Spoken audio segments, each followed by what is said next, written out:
but not today. Thanks everyone for attending. This is our Medicaid training. We're going to talk a little bit about Medicaid today. So if this is the topic that you're ready to get some information for, you're in the right place. So thanks everybody for coming today. Uh, and, just to be aware that today's presentation is being recorded. My toolbar is fading in and out. There we go. I just wanted to be able to open up the chat just to see if anything's coming in there. Daisy. No, it's Darren. If anybody can give me a thumbs up, if you can see my screen. Thank you. So I just want to let people know that this presentation is being recorded, that we'll post it up to our YouTube channel. Definitely it takes a couple days, so that should be uploaded next week. And just please be respectful that the HCA doesn't embrace AI use during our meetings. So please don't engage in our presentation today with AI. Thanks, everyone. And if you're just jumping in, go ahead and put your name and your role and your agency that you're with in the chat today. That just helps the HCA keep track of who's attending our trainings. So my name is Darren Paskey. I'm the Supportive Employment Program Manager for Washington State with the FCS. I've been in this role for about 6 years now. Prior to that, I spent a lot of time in behavioral health. So definitely we focus a lot on the medical model with service plans, lots of progress notes, a lot of integration with teams. So definitely that's where I learned how to do progress notes. So definitely it's probably a different system for folks out there for different levels of exposure. So definitely if I focus on the medical terminology a little bit more, my apologies in advance. Feel free to put something in the chat and say, Darren, let's get more recovery based. And if you have any feedback from the presentation today, please, send me an email. Kimberly and I always working together so we can improve our trainings to meet the needs of all our FCS providers out there. Just some of the things that we're going to talk about today. Definitely this focuses on some of those pieces of documentation that we collect when somebody comes through our front door, whether that's an initial agency intake and then they're coming into the supportive employment program. We'll have a lot of different forms from our friends at the Individual Placement and Support IPS Employment Center. And we also have, those robust forms we use for supportive housing as well. Plus, all the folks that we're providing documentation for, we had to do that initial assessment. So there could be some, relevant information, even doing the assessment that we could take and craft into our Medicaid documentation. Service plans, definitely talk a lot about those too, because they're a critical piece of the paperwork process. It gives us that direction of the services we're going to provide, maybe short-term goals and some long-term goals for folks in employment and housing. And it really guides the services that we're going to do. Not to say that things can change and we can go in and update that service plan, update those short-term or long-term goals to meet the individual's needs. And progress notes, that's really a focus of today, is looking at that medical necessity piece of those individual notes that we do that support the services, document what we're doing with our participants, plus really helps with that billing process through FCS. Given that there are some things, that could be a little bit hazardous in terms of documentation, we want to really focus on medical necessity. What is those medical pieces, those components that we're working with somebody to hopefully alleviate any negative barriers, any negative symptoms that they might have, provide additional support to minimize those potential impacts as somebody's looking for safe housing or somebody's returning to work or entering school to help their term goals. We also know that there's different components that are really critical to providing a note. That we want to make sure we have all that and that the codes align. That will really help the billing process through availability when the information matches to support the services that we do.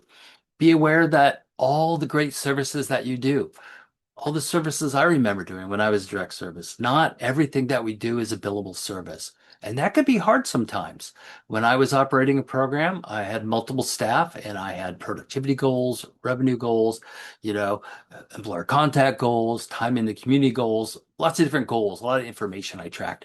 Not everything that we do is a billable service. So that could be a challenge sometimes.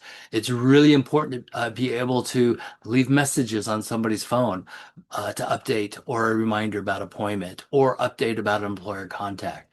If we're just leaving a message on a voicemail, it's a critical service. It'll be important as we talk about the golden thread, but that's not a billable service. Or when you get a new participant, you're looking over the paperwork. Those are great things to be aware of. Yet that's not a billable service either. And that would not be even something I would do an administrative note on. So sometimes there's going to be some things that we really need to focus on. It's paramount to the services that we're doing, and maybe it's an indirect service or an administrative function that's still important to document the process, their journey to recovery, journey to employment, and journey to safe housing or into permanent housing for folks. So there's different components of the services we do. We need to be mindful of that as well. And as my coworker Dawn used to say, we really want to provide some support. So, to keep your program, out of any kind of risk through adhering to some of the processes. We really want to make sure we have robust documentation, or backup documentation, things that we have, whether that could be, a benefit planning query, information from Social Security, information from DVR, ROIs. We want to make sure we have copies of those within the chart, whether it's a paper chart system and you're using a 3-ring binder, or that you have an EHR system to be able to upload to be able to show that information. It's always critical that we're not billing for duplicative services. We want to avoid supplanting at all costs. Why? Because that's a Medicaid requirement. We Double dipping does not align with CMS guidelines and regulations. And we have to be sensitive if somebody's enrolled in employment in housing that we're providing those separate services with the separate codes. Or maybe we're CRP with DVR, community rehab provider, and we want to make sure those services we're doing under the VR contract aren't being supplanted by FCS. Those can be integrated and can dovetail together. We just want to be really mindful of funding sources, especially if we have some sequential braiding or weaving different braiding funding sources together. We want to be very intentional, but be very aware of some of the stipulations of those different contracts, and we don't want to do any double dipping for that. If anybody's been to any of my trainings, I'm always talking about data because I think data is real important to collect, particularly with IPS. There is a lot of systematic job development, a lot of data collected on supportive housing too. There is a lot of data collected. So we want to be have some kind of system where we're tracking that. Definitely my favorite, because I'm just used to it, is an Excel worksheet. Whether you were just tracking FCS authorizations and maybe some reauthorizations, or maybe you're tracking the caseloads and employer contacts and interviews, all those type of things. I really encourage programs to kind of look at some data collection because it really kind of gives you that starting point of where you're at and where you want to go, or reflect back to some of the successes of the program in terms of interviews, job placements, average wage. And as part of any best practice system, if we're collecting data, we want to be able to share it across different departments and different teams. One of the data tools we have, and I do apologize for this, there's a lot of information and it's It's a definitely a very involved tracking form for our FCS participant log. And I'm actually working with one of our TA folks to kind of look at this and make it a little bit more user friendly. So hopefully we'll be able to launch something and share that with you in June or July of this year. This is a great tool to use. And if it's something that you don't have, please reach out to Kimberly or myself to be able to access that. We'll be able to happy to share it to you. I might be able to take a break and put some of this stuff in the chat because Zoom is still friendly in my operating system where I can upload documents. So definitely it's a great starting point. As you can see, there's a lot of rows and columns. Not that you have to use them all, but definitely use what's useful for you and your team to kind of start that documentation and start collecting information so your program can really align, to high fidelity with evidence-based practices and IPS or high fidelity with the dimensions of supportive housing as well.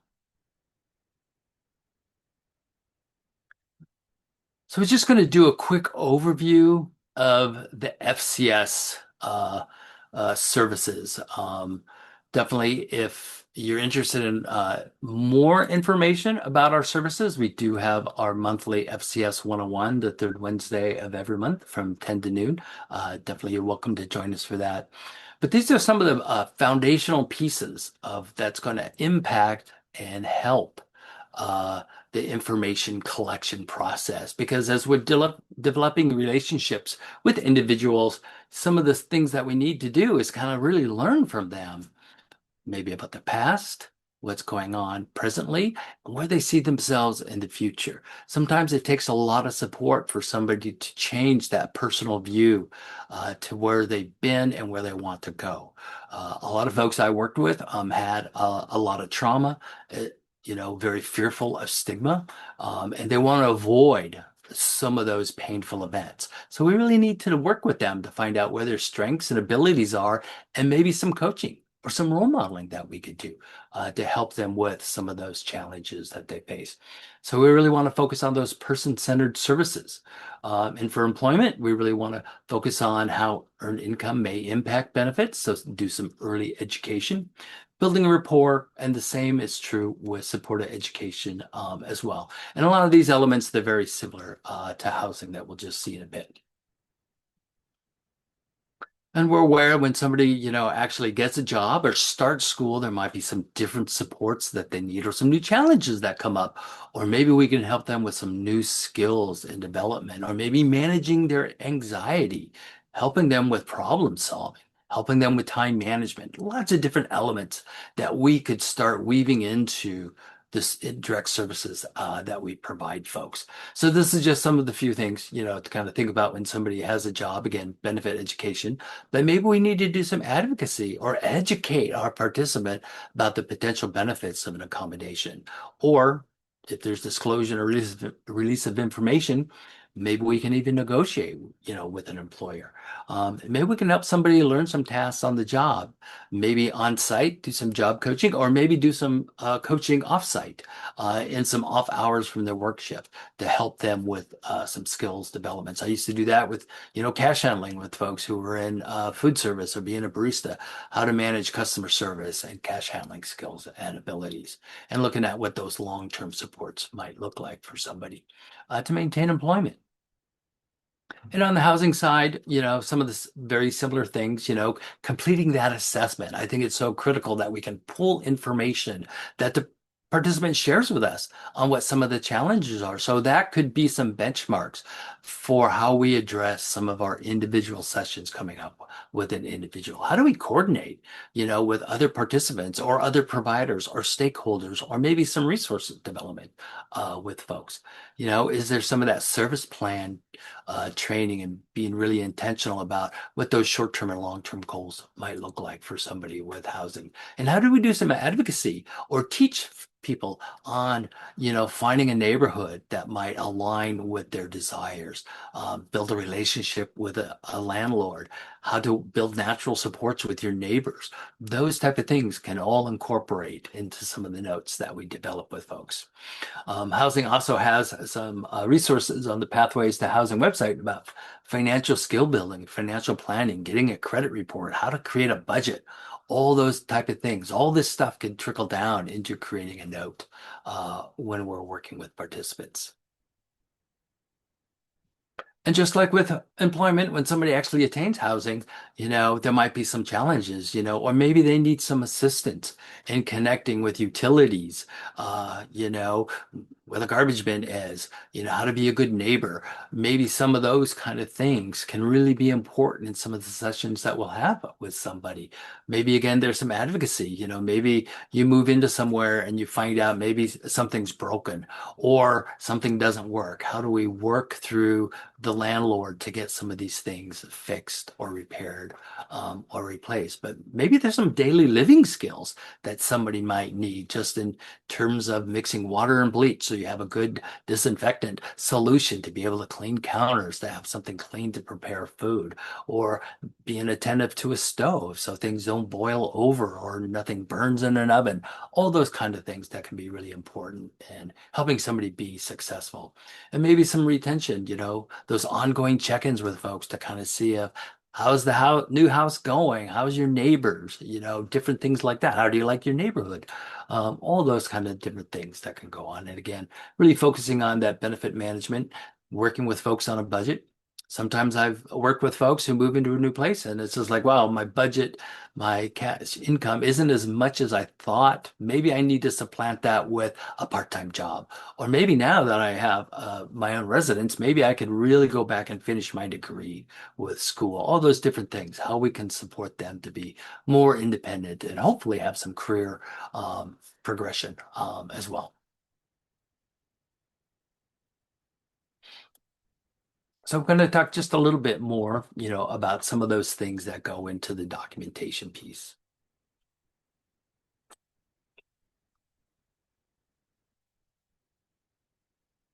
We all are very busy and we're all doing some really unique things. And I visited some of the providers, so I know that's true. There's some folks doing some really cool programming, really supporting people, breaking down barriers and supporting people through transitions. But we want to keep it intentional. Definitely in terms of, focusing on the participant and things going on in the participant's life. That doesn't mean we need to create extra narratives about some things that might be impacting somebody's life, but ways we can just narrow things down. I think you can do some very good and efficient note taking without doing, 3 or 4 paragraphs with a progress note. I was guilty of that coming into social services. I always believe more is better. It's true with ice cream, but not necessarily medical necessity documentation. I think it's really good if we can use some of the tools to have some concise information. So if somebody else had to look at it, or a coworker on a team is covering for you when you're on vacation, they can kind of look at some of the notes. Definitely, I was involved with crisis intervention for decades, and it really helped me narrow things down so I could be very specific on things that I observed, how the person was responding in an environment, interventions I could provide, and what a follow-up plan is to kind of really use those different sections to build a note that met the needs of the agency providing the service for the billable piece for Medicaid, in our case, availability with FCS, but also has enough information that we can provide support if somebody else had to come in and provide support, or if something happened where some other entity needed to look at some of the information so they could get a sense of what was happening prior to an event. So what can we build for? We just looked over some of the supportive housing and some of the supportive employment pieces.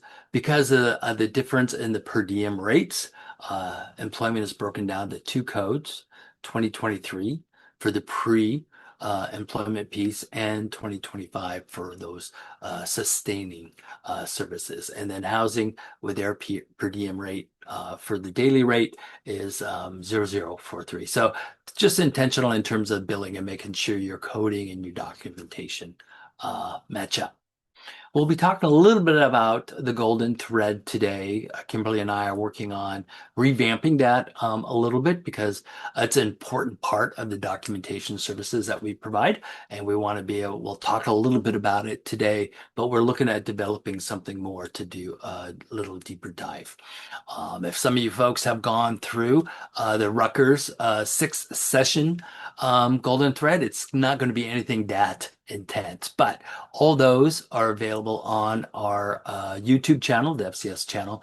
You can also find them on the Pathways to Employment site under some staff e-learning. Have all of those listed out that Rutgers do. So definitely a lot of great information there in terms of learning more about documentation and about the golden thread. So just a little bit more about intentional services. I always like to reinforce what the purpose of our encounter with an individual is. Ooh, thank you. Two thumbs up, Crystal.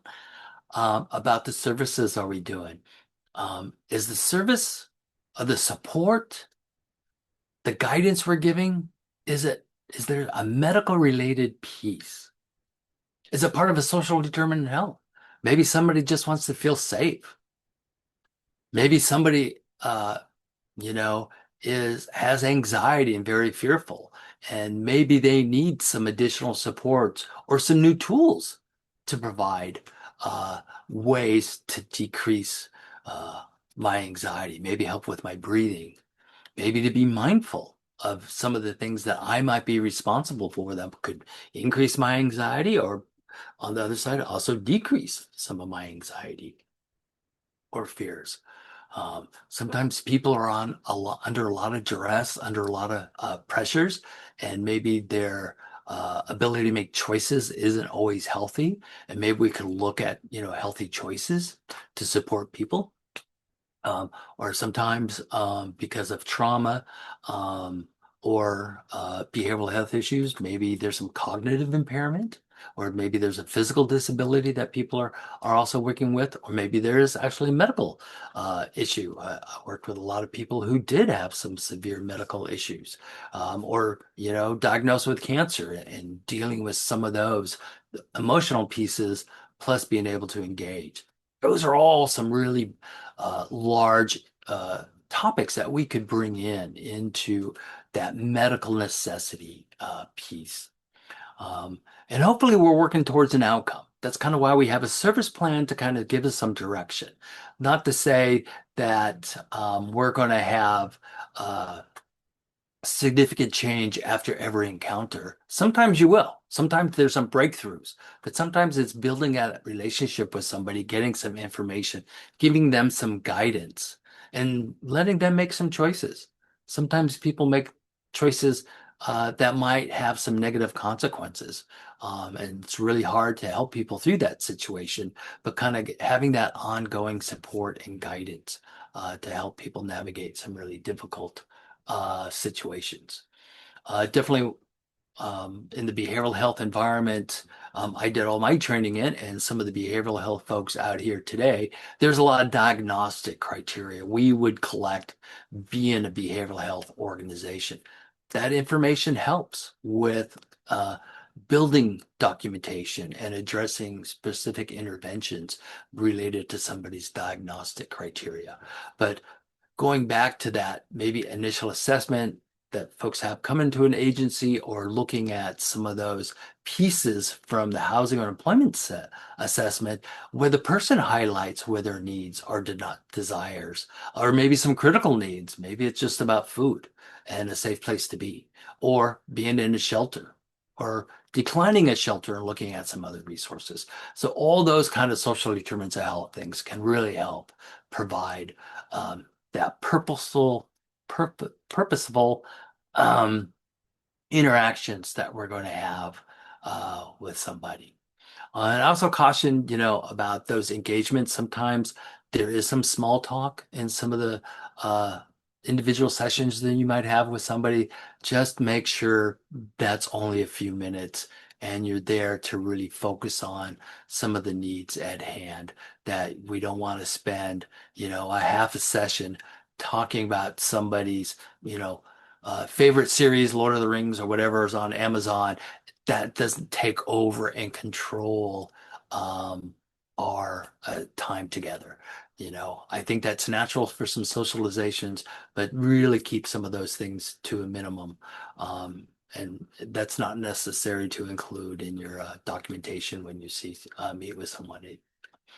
Um, the evidence-based practices, are really helpful in terms of, guiding us to some of the things that we're going to interact with the participant, for housing and employment. There's quite a few dimensions in housing and definitely 25 principles that we look at for employment. Those are definitely ways to guide our documentation and services as well. Um, Back to that individualized service plan, that's what's really driving the services. It's something that you work with the participant to kind of give us the guidance so that they could, you know, take that initiative and say, this is the needs I have. This is what I'd like to have. How can you help me get there? And sometimes this is a process or a very long process, but there's different components that we could do to support the person in that journey, and use the problem solving, with the individual to make sure that both parties are aligned with the services being provided. And then at the end of a session, that we're always thinking of the next session or the next two sessions ahead so that we can provide, next steps. Maybe it's homework that you're going to give somebody, because somebody could be in that pre-contemplation phase, or maybe even contemplating some of the things going on in the session. How do we get them to that action phase? Maybe some awareness and insight through some homework. Maybe me as an employment specialist, I have to go out, and check in with employers to kind of see what are those essential job functions?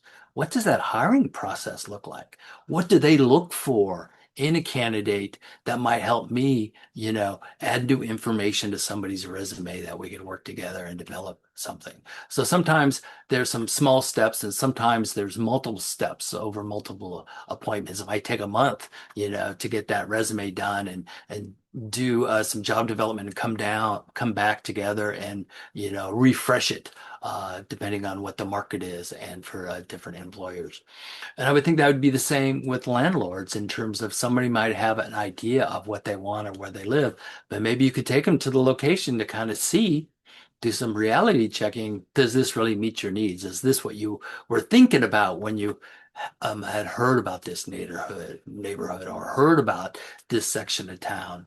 And maybe you could learn more about the transportation available at different places, because that might be really important for somebody to know how to have transportation to get to maybe behavioral health, medical appointments, work, school, all those kind of things. And is it safe, to get the bus or on the train? All those different things can come together as we plan for services. And it's okay to make changes. That's why I really encourage people for service plans, only pick a couple of goals, short term, long term. Maybe there's another goal in there, but don't think you have to do all the goals all at once. That's a lot of work for you. And it's easier to start out small and then build and make some changes. And I really encourage people to go back every 180 or maybe even 90 days in some situations, depending what's going on, to kind of take a look to make sure we're still working on the same thing. Within employment, we have a job search plan, and that's another way to update to kind of see if we're making adjustments that you can work together, to really focus on that job search plan, look at those different kind of employers, look at those different types of essential job functions that really make, a strong alignment to help somebody move forward. Because that's my goal for all the folks I work with and the folks here today, is that we're working with folks to help them move forward in life, be more independent, more autonomous in their community, and have that sense of purpose. I think everybody here, embraces that philosophy, is helping somebody find their sense of purpose. Sometimes through employment, through schooling, becoming a certified peer counselor that they can give back to their community. A lot of different ways that can happen.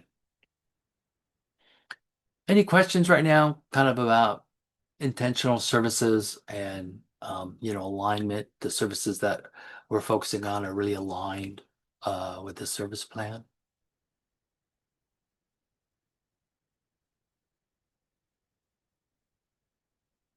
Great. So this is kind of like really simplified, but I've seen some of this stuff. Well, Darren feels fine. I'm okay. Darren's stable, you know? Kind of all those short things like we really don't have a sense of what's going on. Why would we be asking some questions about if somebody's okay? Maybe unless we knew something else was going on. Um, so in this one, it's just like, checking in on Bob. Bob and I are going to the review, you know, with some of the things. So even in this first example, is there anything that we have a lingering sense of what the medical need is with Bob?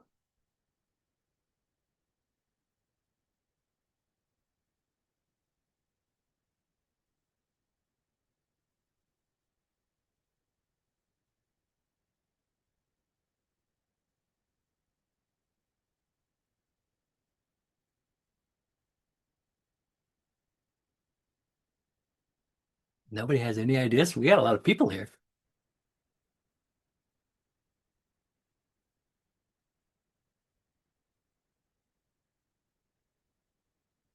If we have a sense of, acclimation, yeah, some stress management, some coping skills.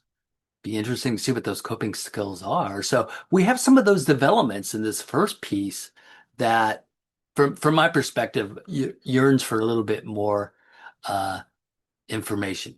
It could be, cognitive. It could be behavioral. It could just be anxiety. It could be, that acclimation to a new environment. It could be like there's some reliance on memory. It's also, a reality check, can somebody remember some of those things from the previous session, or would it help to kind of do some overview of maybe some breathing exercises or some modeling to deal with some of the fear? Because those would be great interventions, right? That we could provide to somebody to kind of harden those skills with folks. Yeah. Thanks, Darren. I'm going to laugh about this during the whole session. So my bad for having so many Darrens out there, but it's kind of fun. How about the next one? Dropping off Mary's meds.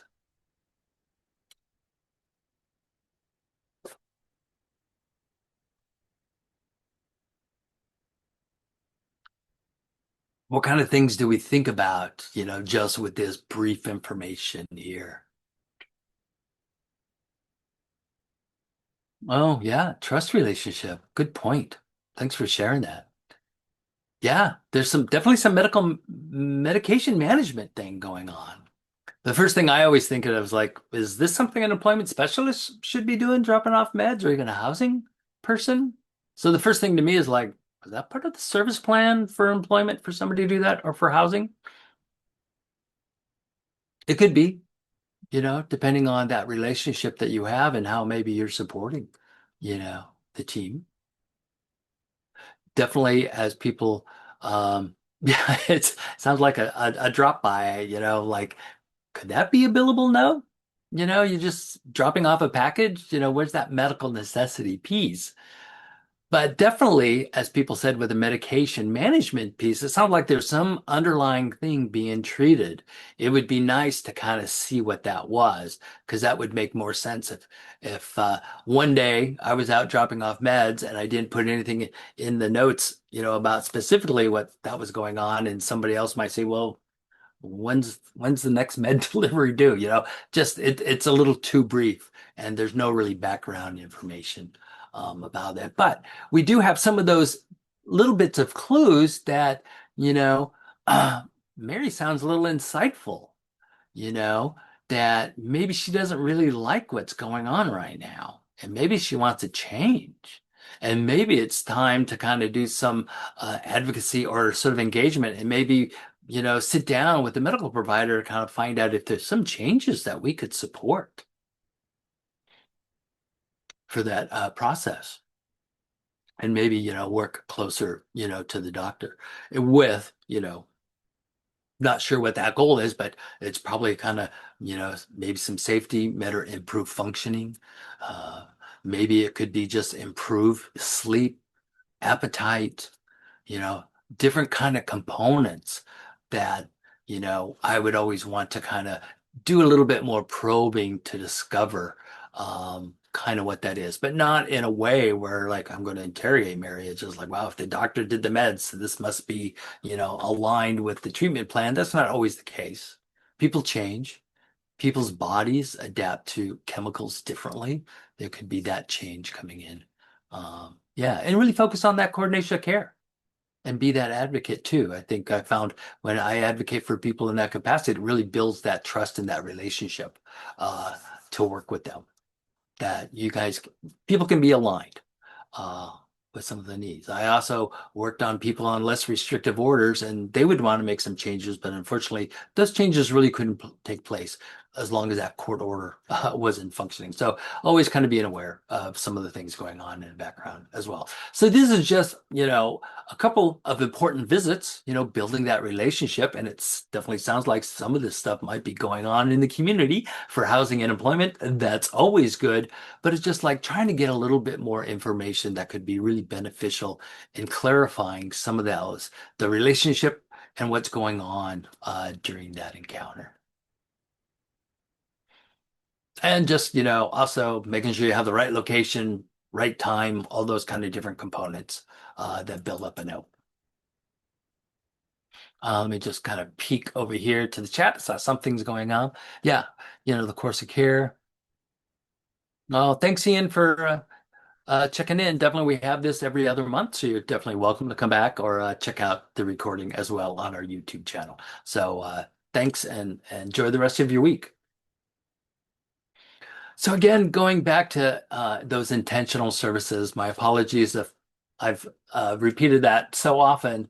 But there's some notes and things that I see I just don't understand, from a reviewer's perspective or looking over documentation, even when I was working with staff, it's just like sometimes it's hard to understand what was going on and what the actual intent was and what the outcome will be, from that engagement that you have with somebody.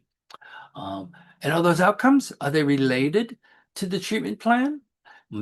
If they're not, maybe we need to add that. Maybe we need to add something about interpersonal skills that could be beneficial for housing or for employment. You know, maybe we have to look at just some basic needs that we could add to the treatment plan to kind of talk about food, hygiene, sleep cycles, all those different things that we could look. And then sometimes it's just like, uh, how do we keep people engaged? Um, do we show up for on time for the appointments? I get a little irritated even when I go to the doctors now, and it's like, well, I got here 10 minutes early, and now it's 10 minutes past, because it sets that level of expectation, and sometimes I'm a little rigid. I will own that. But, then it's just like, well, I have to go to the receptionist and say, is everything okay? I'm just wondering if I'm going to, have my appointment today. Sometimes I, would have people at the same time, same place, just to have that continuity and that predictability with folks to kind of build that relationship. Because a lot of times you're building those new relationships with folks. They're learning about you and you're learning about them. And the services we're doing, is that going to provide growth for going down the road? Are we adding some skills, some abilities, changing how somebody sees themselves in the world? Creating maybe some challenges that folks haven't thought about before, and having that discussion. Somebody could be in that pre-contemplative stage where I've worked with people and it's just like, I like that idea of going to work. I get to come in and meet Darren's team every week because they're delightful people. Sometimes I get to meet with them in the community. They take me different places. Sometimes doing that for a few months, that could be a real good strategy to build a relationship. 6 or 9 months later, we're still at that position. What are we doing for growth to elevate somebody? Are we giving them assignments where maybe they're going to an employer and getting an application on their own? Maybe they're just going into a safe way, go around the racetrack, tell me what the end caps are like, and then come back and tell me, at a future meeting. Things like that, kind of building that autonomy, challenging some folks with things out in the community, because that way I can see, did they go to the place? If they did, how did that feel? How did you break through that barrier that we talked about, anxiety and fear of being out on your own a lot? Maybe they didn't. So maybe we have to come back and look at some coping skills or maybe some strategies to decrease anxiety. Or maybe somebody just has a hard time leaving their home because they're fearful of things going you know, out their front door. Uh, so different kind of things that we can do to really kind of support the growth and try new things. Sometimes, I'm probably guilty as this back in the day working with folks is like, I know everything. I can do it all. Definitely this position has taught me that I really need to draw in skills and abilities and subject matters from different places to be able to share information to improve my own abilities, but also kind of raise, the quality of services to provide. But sometimes that could be a challenge too, do people feel threatened about adding new things or bringing in a consultation? Just to kind of see what the next moves are. This used to happen sometimes with working with Division of Oak Rehab, that I was fortunate enough to have a vocational counselor from DVR come to our agency once a month. This is 6 years ago. Lots of changes have taken place. But we could look at some of the challenge. How do we help people moving forward with some different resources, some different strategies? Sometimes people would ask, Darren, can I work with somebody else on the team just to get a different perspective? Or maybe they felt that person wasn't meeting their needs and try something with somebody new, change things up from time to time just to kind of see where that growth is coming. And I think it's healthy, when we look at a treatment plan, service plan every, 90, 180, 270, 360 days to kind of look at that progress with the individual to see where we're grown or maybe there's some backsliding and maybe there's some different supports we can bring in to that. Yeah. Darren, you sure can ask a question if you want to come off mute. Yeah, I'm not sure why that came across as Darren. I'm not Darren, I'm Adam, but it definitely says DP. Nice Uh, to meet you, Adam. That was my fault because when the link went out, it was my yeah. own link to Zoom. Mm, So I populated half the training today, I think, with Darren. So thank you you for did. hanging. That answers a different question, but that's okay. Here's a question: as we're talking about meaningful service and how do we engage folks. So, I'm not new to the field of supporting people in employment. I've worked on the DDA side of things for 25 years. Wow. Um, but I've recently, I work for a Morningside in Olympia. Oh, great. Um, and I've recently, am, I guess, I guess it trickles up to me as far as I'm the acting VP at the moment, temporarily until Jamie can return. But so I'm learning about FCS and I've known a little bit here and there. But here's one of the questions I get from some of my staff is, what do we do? You got a client or participant, however, and we got them a job. They like their job, but they want to stay connected to services, but they don't want they don't want job coaching. They're independent, but my understanding is we're supposed to do an hour of work a month for active clients. And then if we're not doing that, then we should you terminate services at some point. But they don't want to do that. They say they want to stay connected in case they lose their job or something like that. um, have you Is this the first time you've heard that brought up? No, it's a great question, Adam, because even when I was providing services with the team, there's people who would be really clear, just like, thank you for the for services. I'm really functioning fine at the job.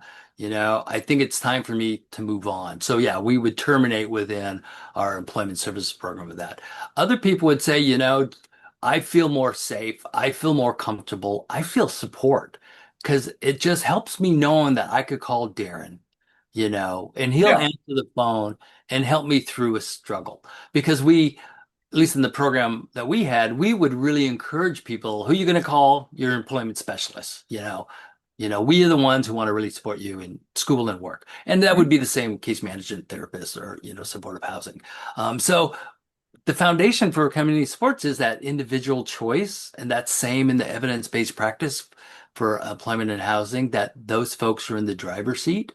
And I would say if that helps that person maintain stability and safety, we can do it. But kind of think about, is there somebody else we could bring in? Maybe another resource. Maybe they like that social interaction. Maybe there's a clubhouse, recovery house. Maybe there's something else to kind of connect somebody to kind of have somebody a little bit more independent and rely less on that. Because if you're doing an hour a month and not sure if they're working or not, it's just like what do they find value? And sometimes you have to challenge folks with that to really kind of find out what that is. And then work like maybe there's somebody in the natural supports, or maybe there's a family member, maybe there's some other thing that we haven't even explored yet that we could, work with. Maybe there's an IL vendor that could really help with some of those things too, if they're eligible for those things.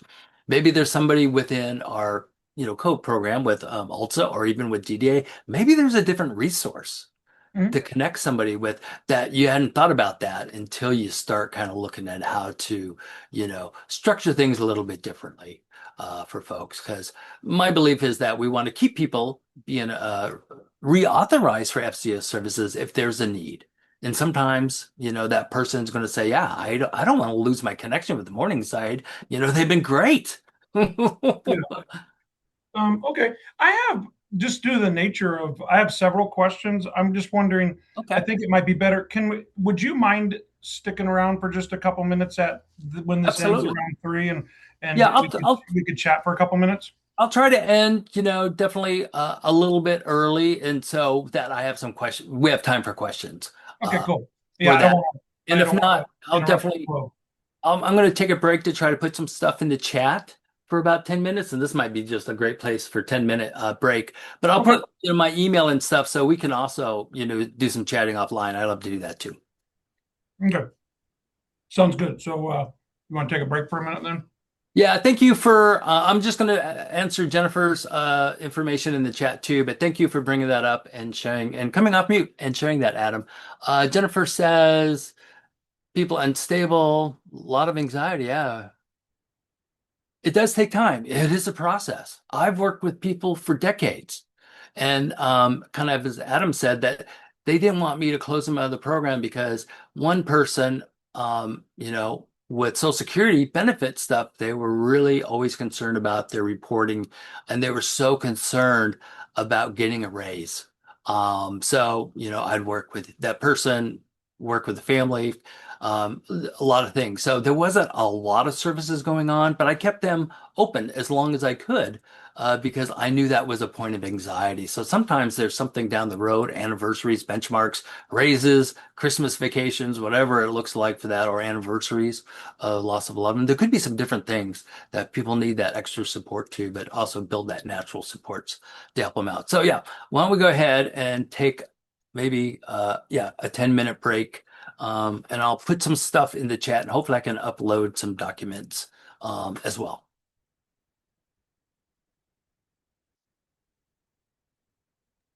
Thank you. Appreciate it.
Slide away on number 17.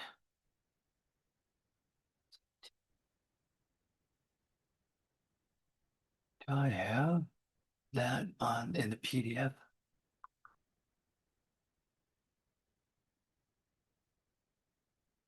Uh, uh, uh,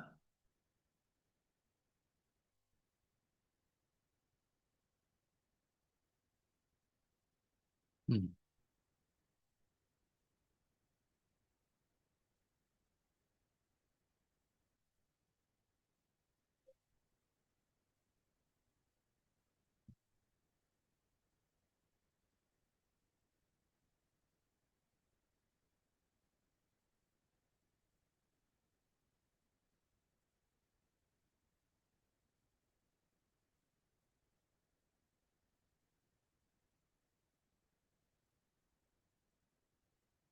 Oh, all right.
Hello, I can't hear you if you're talking.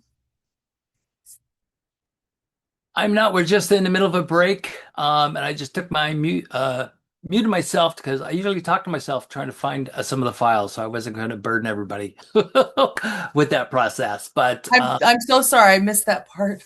oh, no No worries. worries. Thank you.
Yeah, the training today's scheduled to go to 2, hoping to finish a little bit after, just so I have some room for some questions for folks.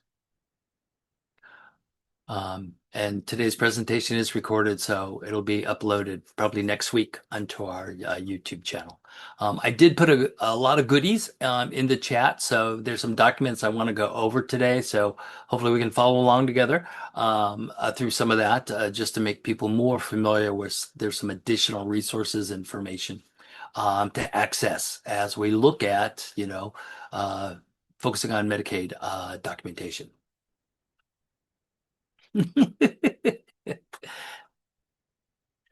It's Aaron and Darren minions today. It looks like. This will be, unfortunately, I am sad to see we're transitioning away from Zoom. So I think this is my last Medicaid training on Zoom. We'll be putting out information to join us on Teams webinars. So this is a fun way to say goodbye to Zoom.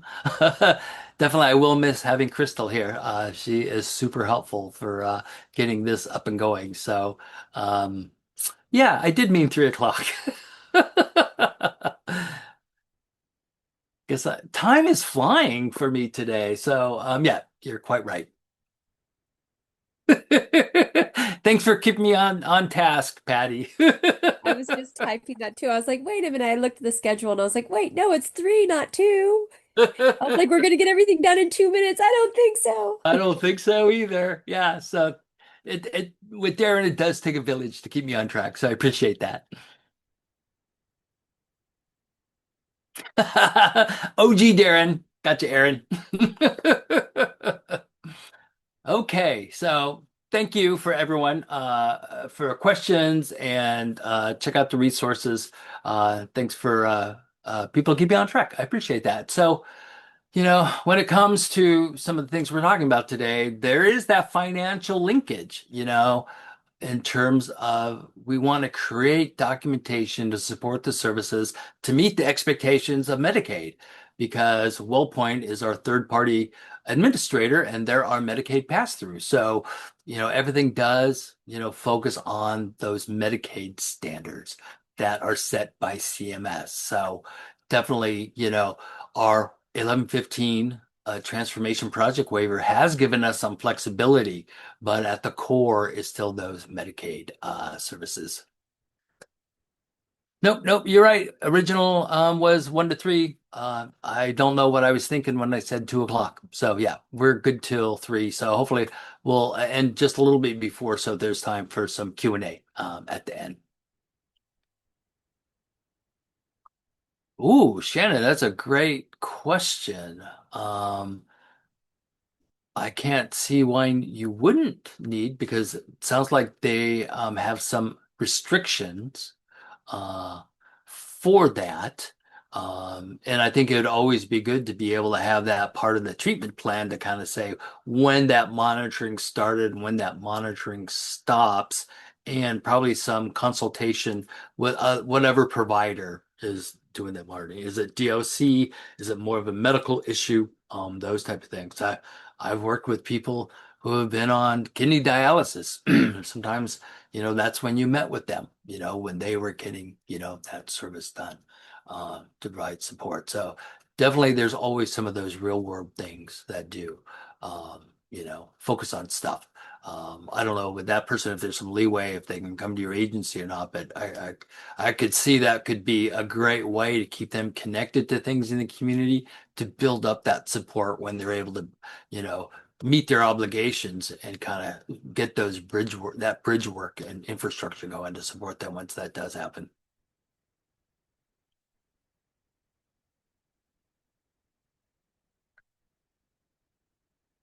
All our services here are going to be FCS services. So at the beginning of the slide deck, there was the employment 2023 for pre-employment, 2025 for sustaining, and 0043 for housing. So we'd always have to align the services to those codes.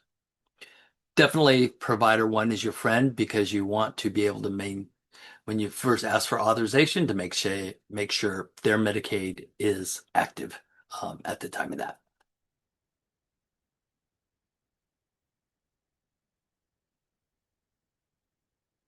So definitely, with the billing stuff, definitely reach out to your FCS manager for that. They definitely take care of, all that kind of billing infrastructure piece for that.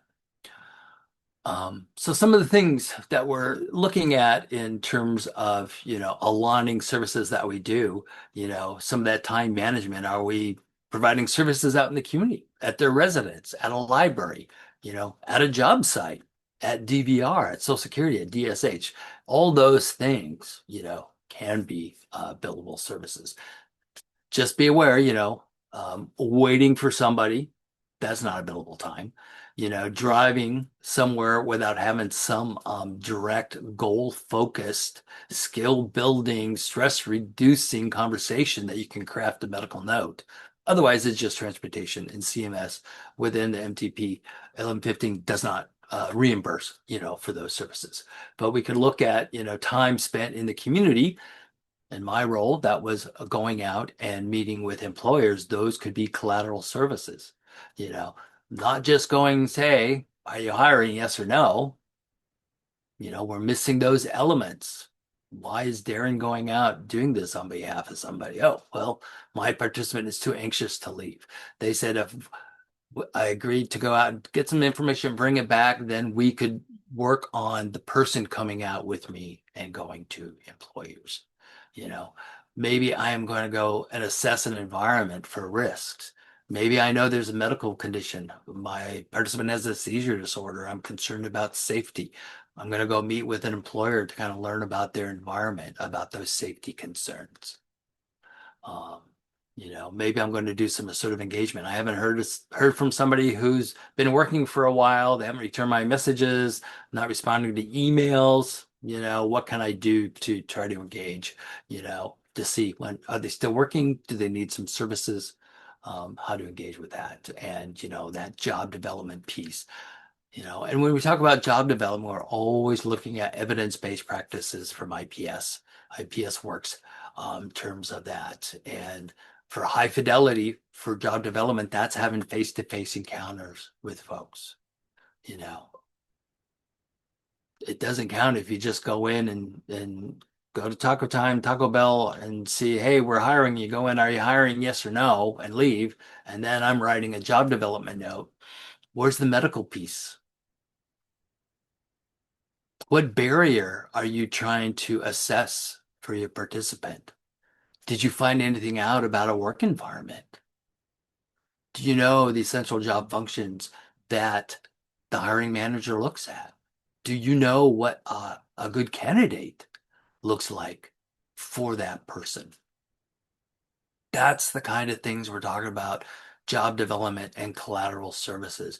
Are we getting that information, and how do the puzzle pieces fit together, knowing our participant and the struggles or challenges that they have, and some of the information that we need? I've worked with people who have forensic justice involvement.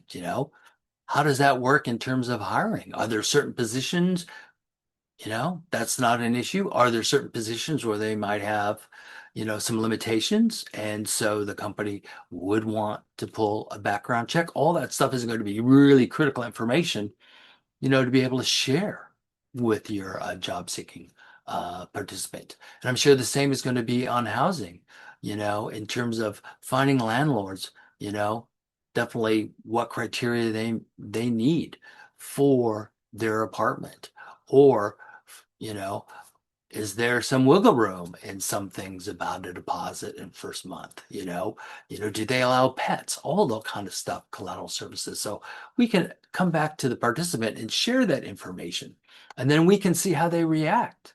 Or maybe they could ask for some more support or some more specific information about that. But definitely, we really want to focus on face to face, and that we're getting information.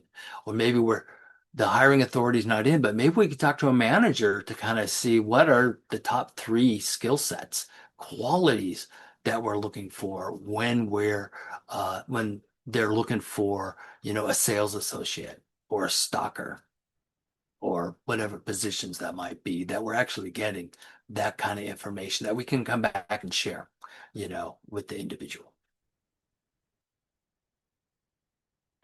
So I've talked a little bit about golden thread. So we're just going to kind of tip our toes into this today. But it's how fluid, the different pieces come together and blend and have that sequential documentation that kind of creates that whole story. Like I said, pulling information from um, assessments and intakes, creating that individualized service plan, some of the details, even you might have a short-term goal, I need a survival job, long-term goal. I would love to be, a Ford mechanic. And there might be some, um, subsets under those goals on steps that we're going to do or going to take, and that we're going to incorporate that into our documentation and that we're going to have the participant part of that. We're not just dictating a roadmap, but we want them to help us create that map and be involved with the process with that. So this next slide just kind of looks like oh boy, contrast is a little hard, so my apologies. We really want to look at kind of these different places where you can get information, and that engagement, building that relationship with somebody. What kind of things do we capture just meeting with the person and learning about some of their needs? Maybe some of the challenges, you know, maybe there was a learning disability. Maybe there's a physical impairment that maybe they got hurt on the job. All those kind of different things can kind of create a bucket list of those medical needs that we could spend some time, addressing. Plus, look at what their strengths and abilities. I've worked with people who've gone through a lot of trauma. They have a lot of resiliency. They still have that sense of purpose to do something next or something more. Maybe there's a material thing that they want, whatever kind of those things that we can incorporate and use as that driving force to kind of help build some traction, to move forward. Those are all things that can work together, you know. And that's where we come to kind of look at some of those individualized goals, that we're kind of going to specify things about employment and about housing.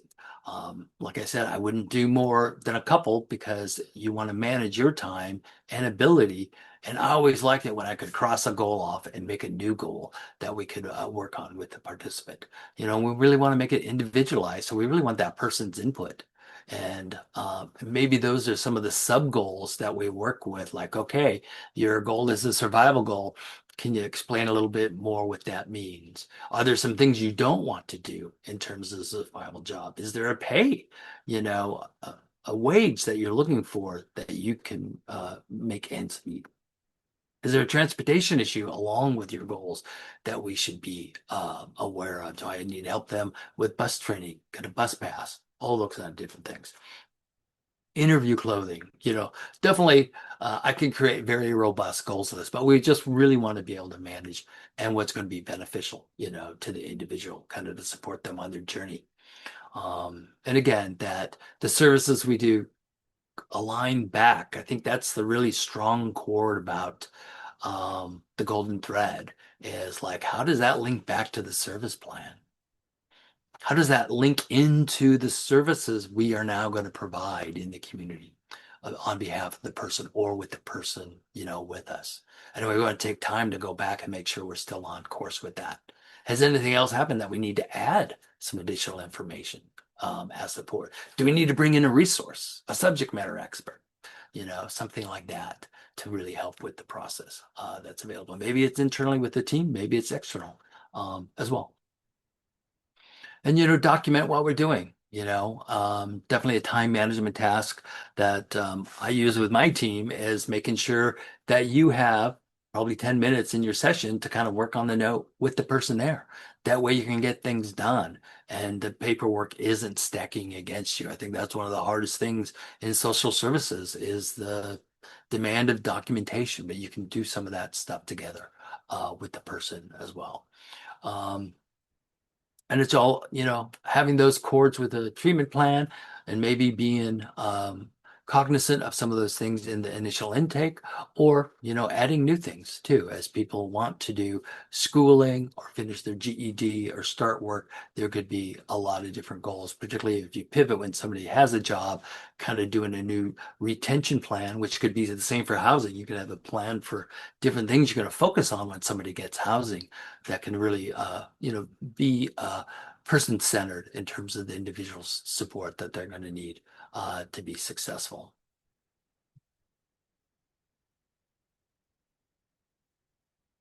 Any thoughts or questions about this slide? I know there's a lot, sorry for the lack of contrast, but on definitely how that golden thread really ties into, the service plan and information, that we have for folks to help people move forward.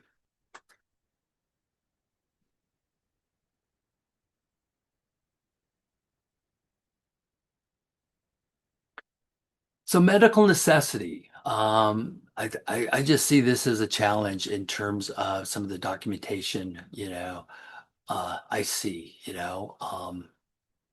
it's driven by CMS, driven by Medicaid, and it's about good quality care and that we're helping people progress, you know, towards their goals, the things we do.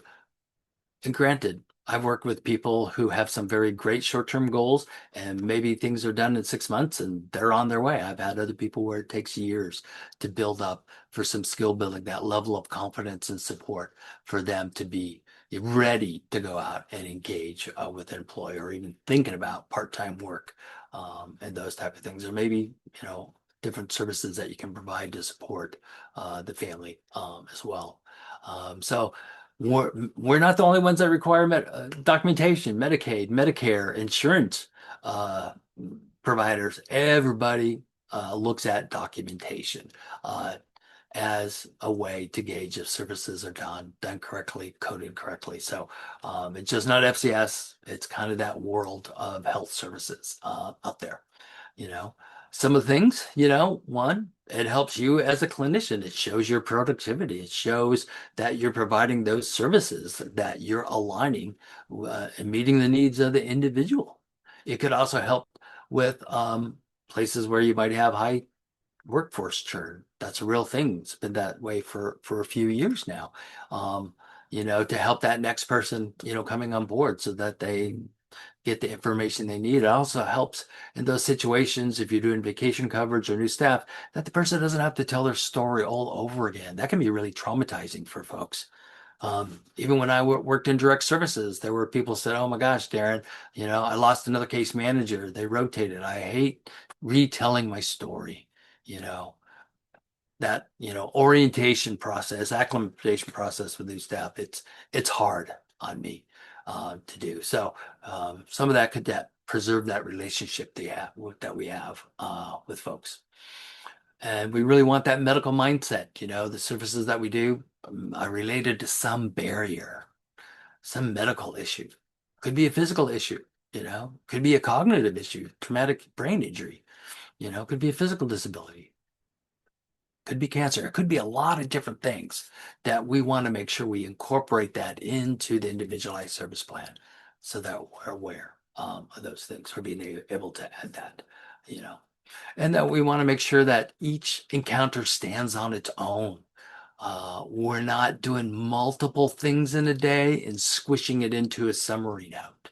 If I go out and do job development or landlord, I'm going to document that. And then if I have a separate time where I'm calling my participant to give them an update, I'm documenting that. Even if I called and they didn't answer, didn't connect, plan, follow up 2 days, whatever that is. So we kind of have the robust information about what we're doing. Not all of that's going to be billable in terms of doing the follow-up and not talking to somebody. It would be if we're able to get them on the phone and we can give them some of the information update, whether it's an employer or, a landlord, that we can share that information, but not just leaving a voicemail. With the individual family member, that's not a billable service, but that still could be important to document to keep that, indirect case management chain robust. So it shows that progression and it shows the services that we're providing and being responsive to the needs of the person. If we say we're going to do something, we can provide that follow-up. So I did want to pivot just a little bit, and the HCA worked with DSHS to create a document called Medical Necessity Services. So,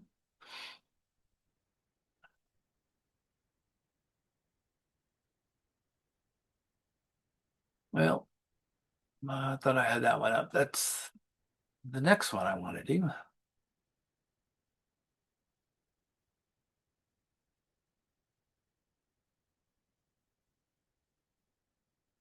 Hmm.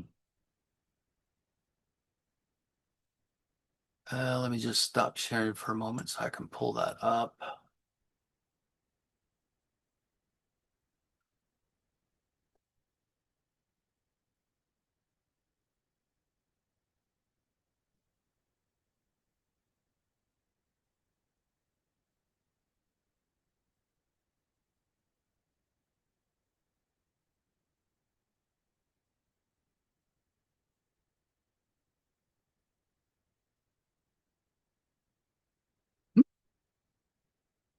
Right, so this document I put in the chat. Definitely, I encourage everybody to download it.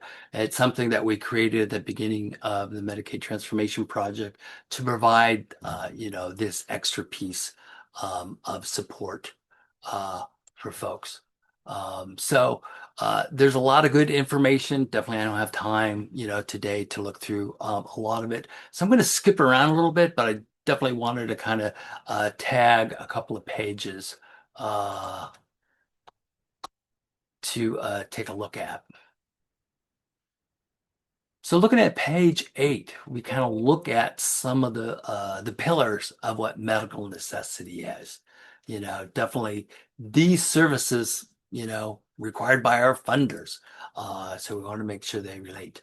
And it's just like it's that intentionality of services that the things that we're doing meet the individual's needs, bringing down barriers, maybe making barriers smaller or giving support as people face some of these challenges.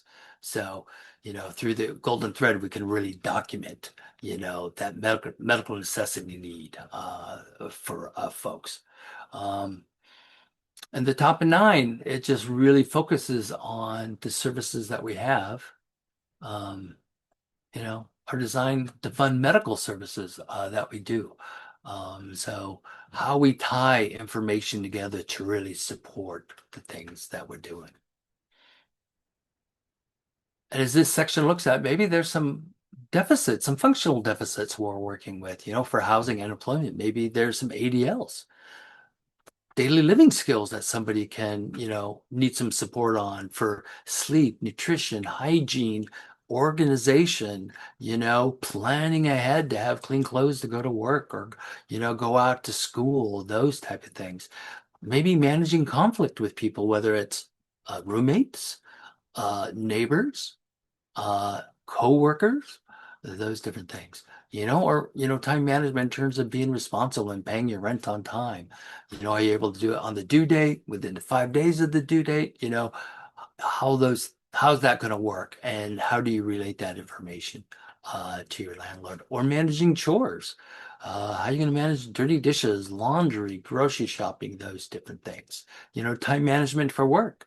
I've definitely helped a lot of people with the bus transportation in King County so they can get to work early. I've even had people, work around the metro structure so they can get to work, significantly early because they knew that was the earliest bus they could get, but they would be on time, for work. And we had to, share that information with the employer so that they knew somebody was going to be there super early in the morning. And if you see them waiting for their shift, that's the reason why was due to the metro transportation. How are we increasing ability to increase somebody's level of functioning, in the community, in their house, on their job, as well.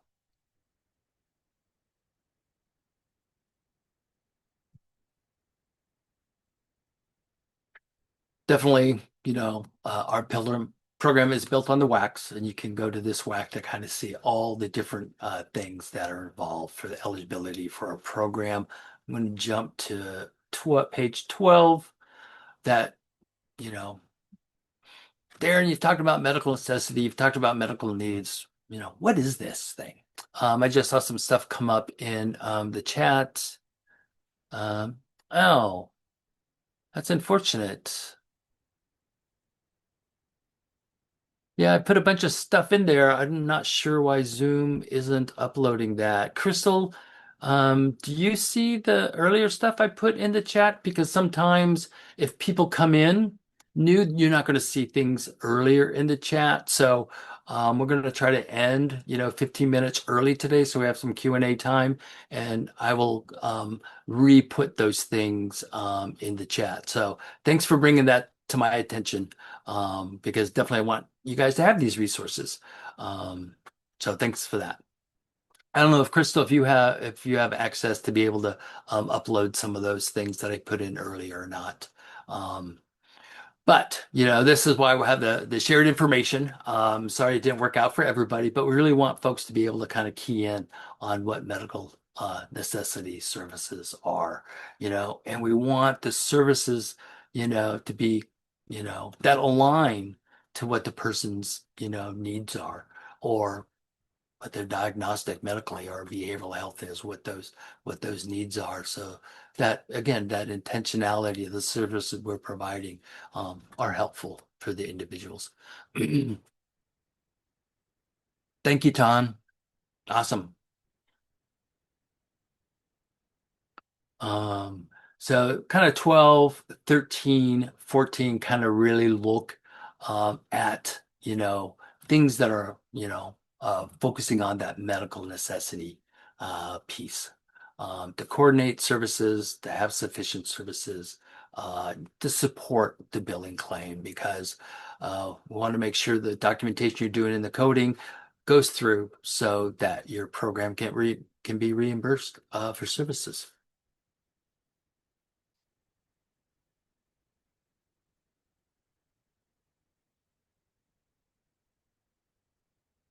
And here's just, some extra information on documenting medical necessity. We talked a little bit about storytelling with the golden thread. It doesn't have to be a novel, doesn't have to be an elaborate story. It can be concise, that really shows what we're observing, intervention support we're doing, plan for next steps, and response of the participant, maybe using some quotes that they provide, just to kind of reinforce the level of engagement that we have working with the participant. So definitely, take some time.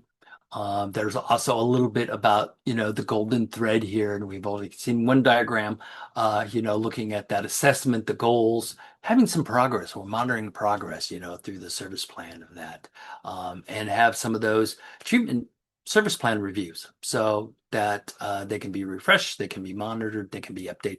It's that tool that can be quite flexible in terms. We just don't want people to create them and forget about them. That's definitely not part of the golden thread philosophy, is that it's that active engagement, and utilizing it as, that guide and the roadmap for services.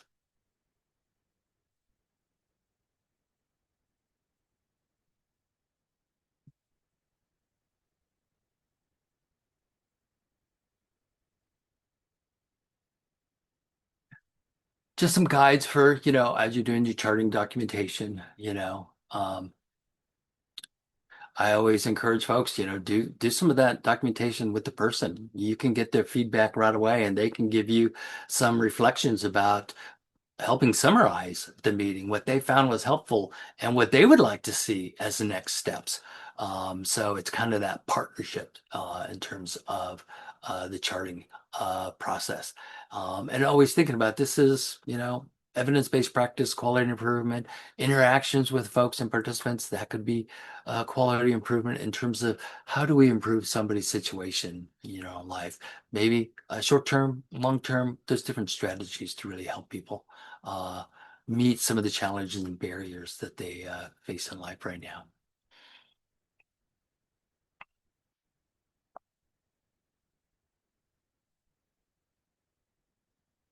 So definitely talking about the service plan, treatment or care plan, definitely a lot of different words and for the document.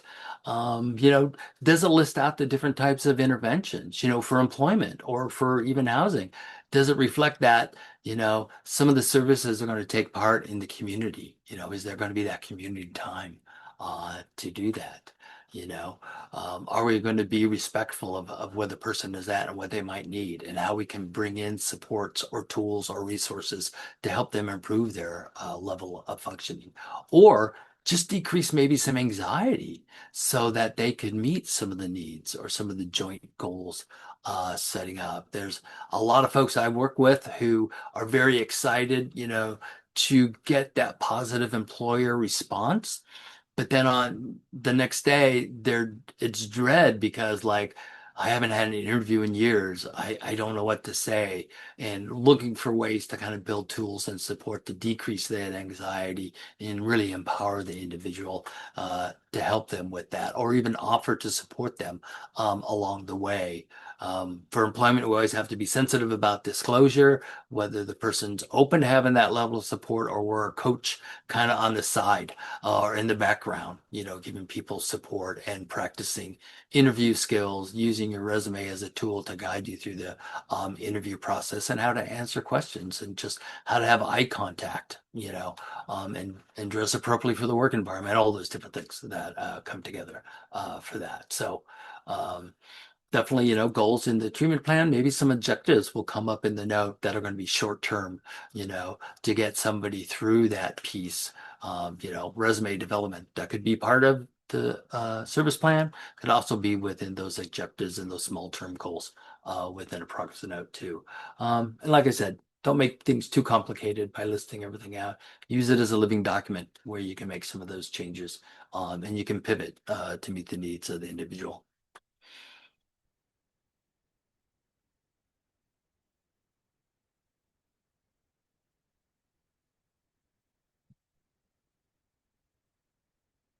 Huh. Well, that's unfortunate about the provider manual. Definitely, the well point we'll try putting in there again to for that link. So definitely spending some time on that. So let's see about going to the manual now, and I will try putting that back in there and see if this works or not. Yeah, well, got some people. Yay, yay, Chloe. Okay, so I just put it in that. I'm on page 71. Um, thank you, everyone. That's great feedback.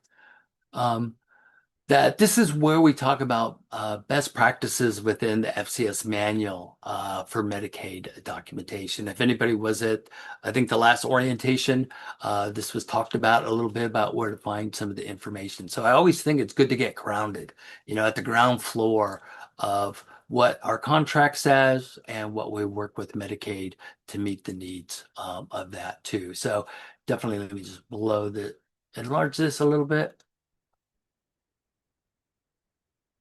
you know, making sure our documentation incorporates, the person's identification, some of the demographic information, definitely the date as the service was done, start time and end time, and that it's legible, no ditto marks, I'm guilty. Sometimes I got into a thing where I used abbreviations. That's not good best practices.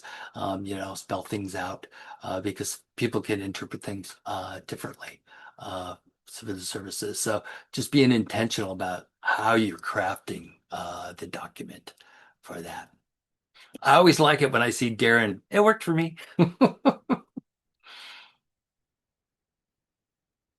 And also, those assessments when we're doing initial assessments and requests for services, there's information that we have there that we could relate to that direct service we're providing, working with the person there with us on our laptop or in the office that we're doing the assessment, crafting that medical necessity note there so that they could get services, to make some significant changes in their life. The manual also talks about the service plans, the elements and the goals and objectives, focusing on those individual strengths and being aware of some of the barriers. We really want to focus on strength based in that recovery process. But time to time, we need to be aware of some barriers or some traumatic events. Or maybe there's some negative triggers that we have to be aware of. When I'm working with folks and they get their first paycheck, that could be a really significant uh, kind of source of stimulation. It's just like, maybe I don't have a budget, but I have a paycheck and I want to go spend money, but I also have to report my wages to Social Security. That might impact my benefit. How do I have a budget with that? So sometimes there's that impulsivity and excitement that can come with a paycheck for folks. Um, and definitely a dated, clear signature, for the note. So for the service plan as well. Or maybe there's some other people that you're working with it on that should be aware of that too. Maybe there's some other people on the team. It would be good, to share that or have them initial off on that. There's nothing wrong with bringing in more folks to work on a service plan that's going to really work to help provide those critical services and really work for the larger team as well. And they also have a separate section here for progress notes. So I just want to make sure people have, this resource because it's a great reference to come and pull information for and knowing. And it also goes into specifics about supportive housing services and supportive employment services as well. So it's a good resource. Definitely have that in your folder, as well as some of those other ones. Toolkits. Definitely, I'm a fan of toolkits and have a lot of folders with a lot of goodies. So definitely encourage everybody, to do that. So I think we've already talked a lot about, some of these different things. Uh, and the assessments, the profiles, those are great places to get information. And we could use, some job search tools or housing search tools to kind of be able to update some of the goals and to really reflect some of those intervention strategies we're doing, the support strategies we're doing with folks once they get housing or they get employment as well.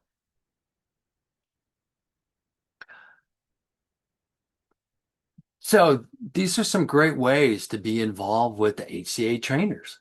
Definitely this is one training that we have a cycle of. We have our FCS 101 and new for this month, Kimberly and I are going to have, documentation office hours on the last Friday of the month, I think 9 to 10.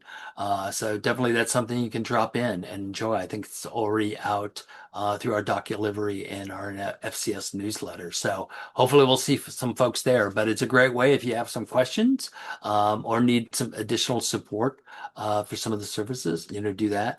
Kimberly and I are always available to set up individualized trainings, or we can do some virtual trainings with your team if that's helpful too, to learn about FCS, evidence-based practices, Medicaid documentation, golden thread, we can do all those. Or there might be something, that your team needs, please reach out. We can create something around that.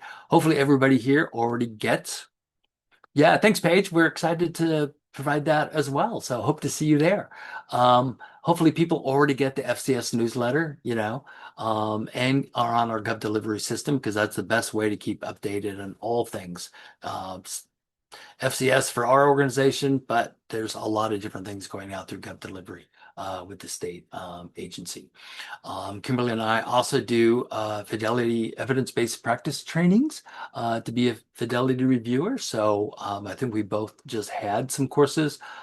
So check out the spring for employment and supportive housing for that as well. So I know Kimberly jumped on. I don't know if Kimberly, if you wanted to kind of jump in and share any other things that are going on. I guess the other thing that's missing from this is our Supportive Employment Coordinating Committee that meets the third Wednesday of the month. I'll have to update my slide deck.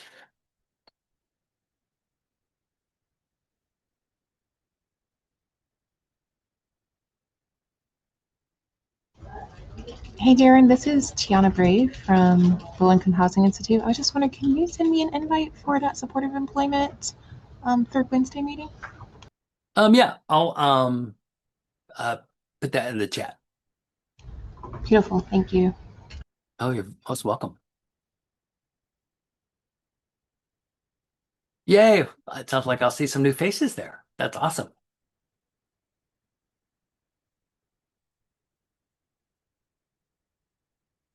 Well, thank you all for coming today. I know there's some things I need to put in the chat and also have some time for some folks who had some questions. So definitely if there's some specific things, hang out. That maybe hopefully I can address all the questions today. But if not, definitely hope to see you, at our next trainings coming up, or definitely pop in for the training that we have at the end of the month. So